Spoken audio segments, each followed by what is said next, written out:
Pavlov's aim was to discover what caused saliva to flow. He rerouted the salivary ducts to the outside of his dog's cheek so that he could collect and measure the spittle. Perhaps, he thought, the production of saliva might be the result of a fixed nervous reflex, like a knee jerk. 5 минут 42,5 секунды. After taking many measurements of spittle, he confirmed that the dogs drooled automatically when their tongues touched food.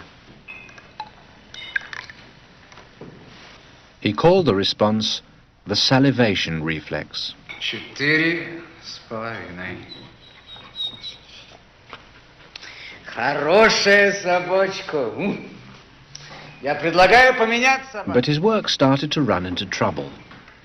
As his dogs became familiar with the experimental routine, they started to fill their cheek tubes before Pavlov had a chance to stimulate their tongues. The dogs were learning to anticipate food. Pavlov tried a new technique. He erected screens so that the dogs couldn't see what was going on. Before passing meat through the hatch, he introduced a stimulus that was totally unrelated to feeding. A ticking metronome.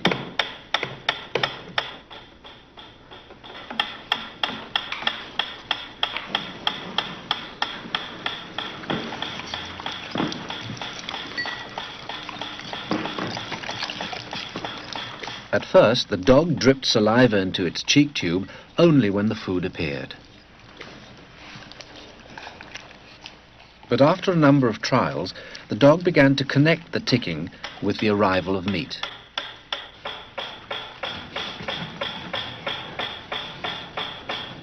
Soon, the sound alone made the dog drool. Eventually, the dog salivated as much to the ticking itself as it did originally to the presentation of food. Полная. Идите сюда. Что я говорил? He called this new response the conditioned reflex. Собака.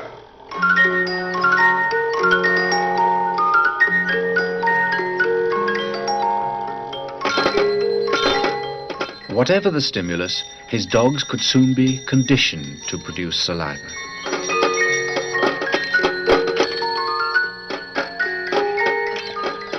Pavlov believed that he had discovered how animals learned, even in the wild.